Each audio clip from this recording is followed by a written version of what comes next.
When we think about Hollywood's golden age, certain images come to mind instantly. For an entire generation, one photograph captured the essence of 1960s glamour. A stunning woman in a prehistoric fur bikini standing against a barren landscape. That woman was Raquel Welch, and that single image would define an era.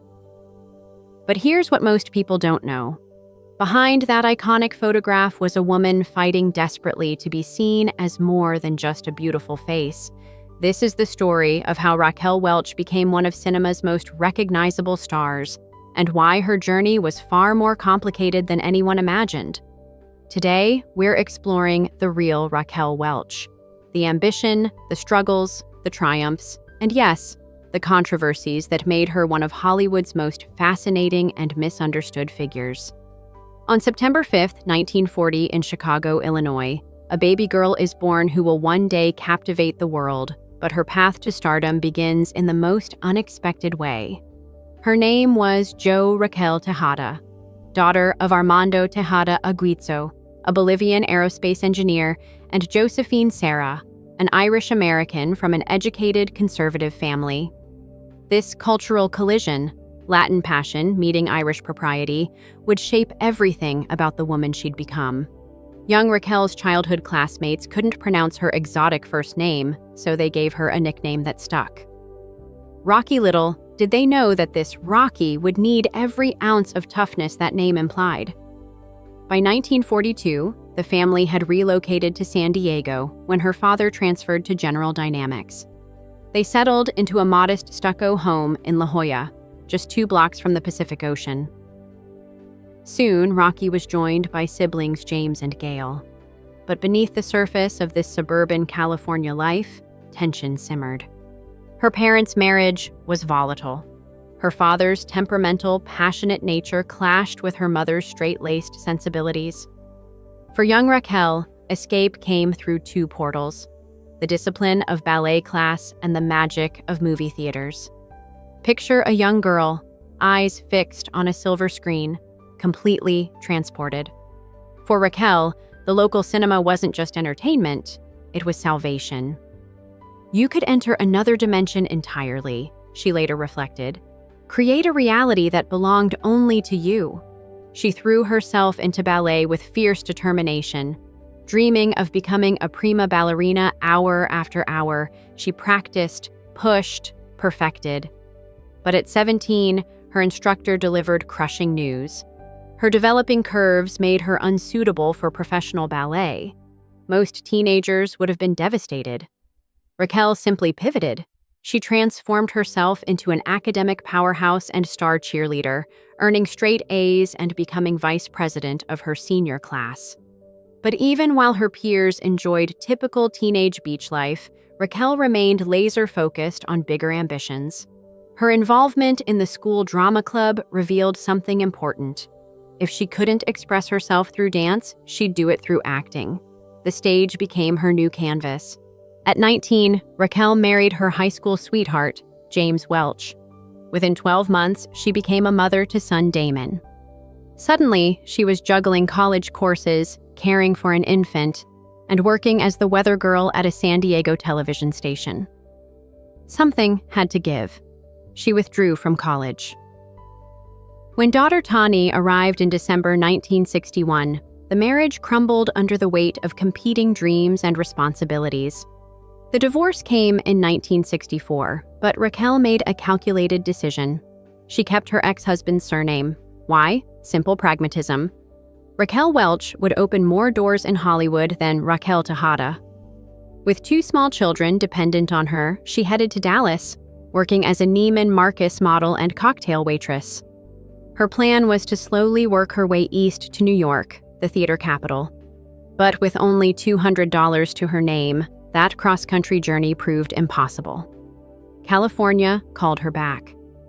Armed with determination and little else, Raquel navigated Hollywood by bus and on foot, dragging her portfolio from studio to studio, agency to agency.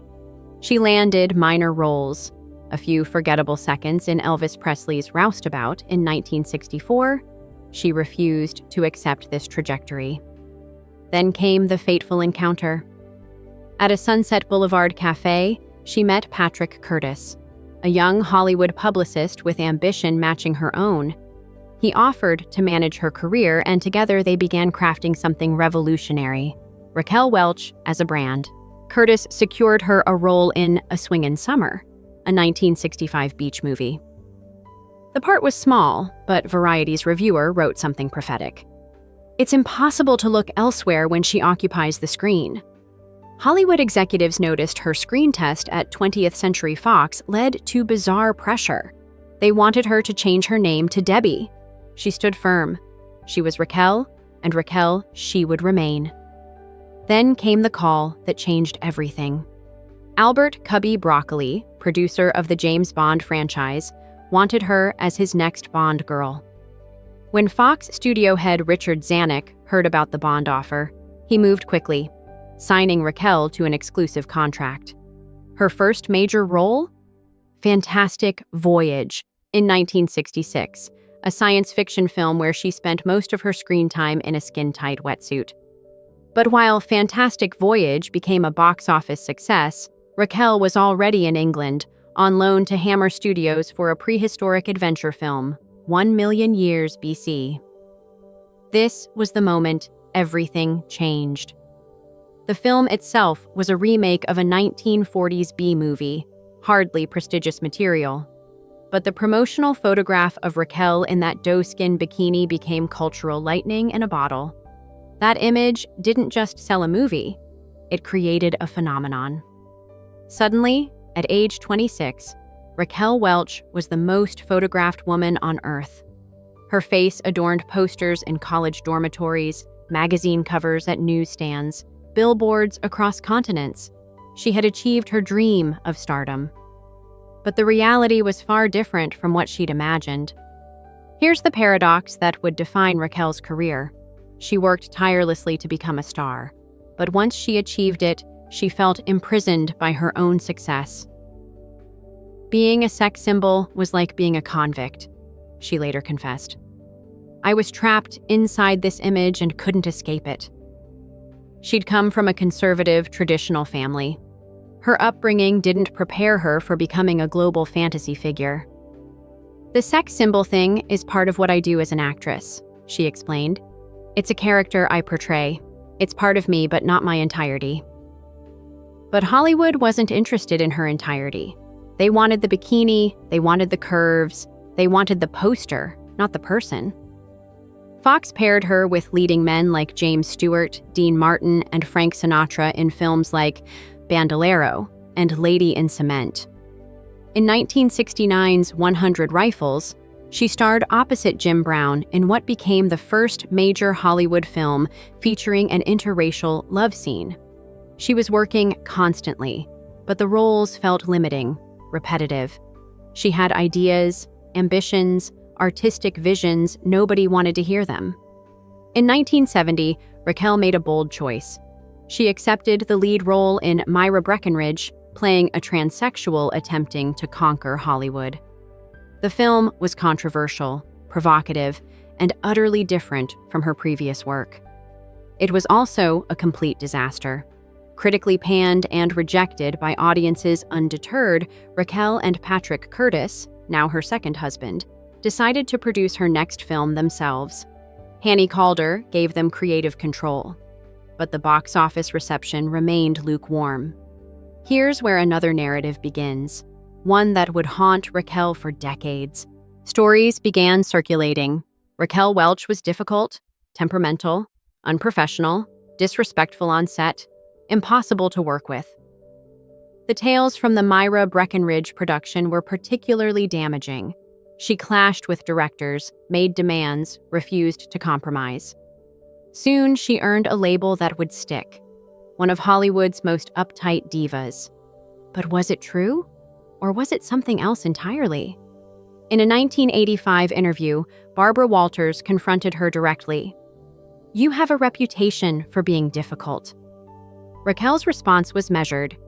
"In some circumstances, yes, but not everywhere. Why does anyone? You can't please everyone constantly. Many people are quite pleased with my work. I'm a perfectionist and quite demanding. but I'm worth it. Consider this perspective. Raquel was a woman fighting for creative control in an era when female actresses were expected to be compliant, decorative, and grateful. Was she difficult? Or was she simply refusing to be manageable? When she questioned directors' choices, when she insisted on input beyond just showing up and looking beautiful, when she advocated for herself, behaviors that would be called leadership in a male actor, she was branded as problematic. The tension came to a head in 1981 during production of Cannery Row. A few weeks into filming, MGM fired 40-year-old Raquel from her lead role opposite Nick Nolte, the studio's justification.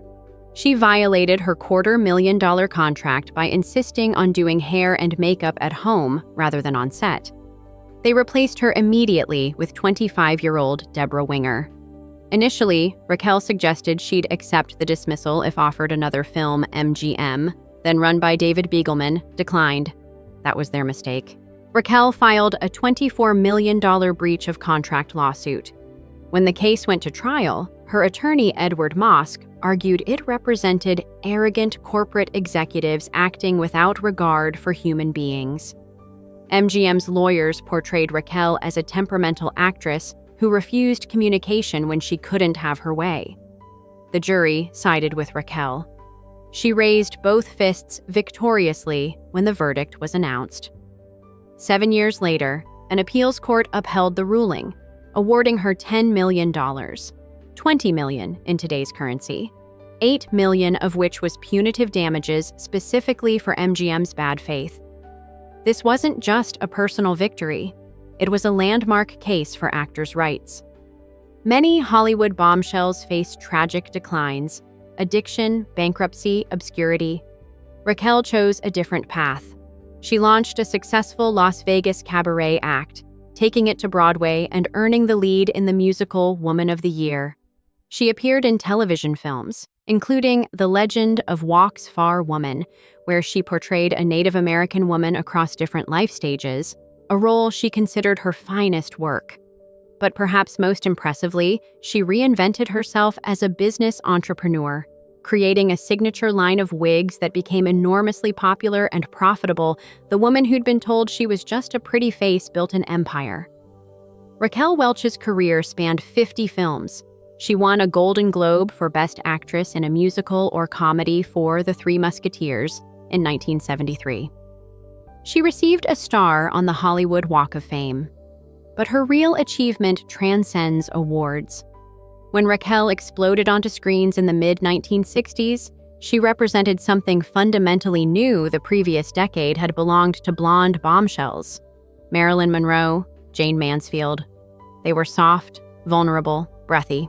Raquel was different, darker, stronger, more exotic, more complicated. She challenged the narrow definitions of beauty and sexuality that Hollywood imposed. She fought for creative control when female actors were expected to be passive. She sued a major studio and won when they treated her as disposable. Most importantly, she refused to let one iconic photograph define her entire existence. That photograph from 1 million years BC, Raquel in the fur bikini, remains one of the most recognizable images in entertainment history. It's been reproduced millions of times, parodied countless more. But here's what that photograph doesn't show: the dancer who was told her body was wrong, the single mother riding Los Angeles buses with her portfolio, the woman who kept her ex-husband's name for career advancement, the actress who fought directors for creative input, the businesswoman who built her own empire, the legal pioneer who stood up to a major studio. The photograph shows beauty. The story behind it reveals something far more interesting: determination. Raquel Welch didn't just fill the void left by Marilyn Monroe. She created something entirely her own, a complex, controversial, fascinating legacy that continues sparking discussion decades later. She was difficult, she was demanding, she was ambitious, she was brilliant, she was flawed, she was human, and that makes her story worth telling. Thank you for joining us on this journey through Raquel Welch's extraordinary life. What aspects of her story resonated with you? Share your thoughts in the comments below and stay tuned for more fascinating Hollywood histories. If you enjoyed the video, please help our channel grow and like and subscribe. We hope to see you again soon.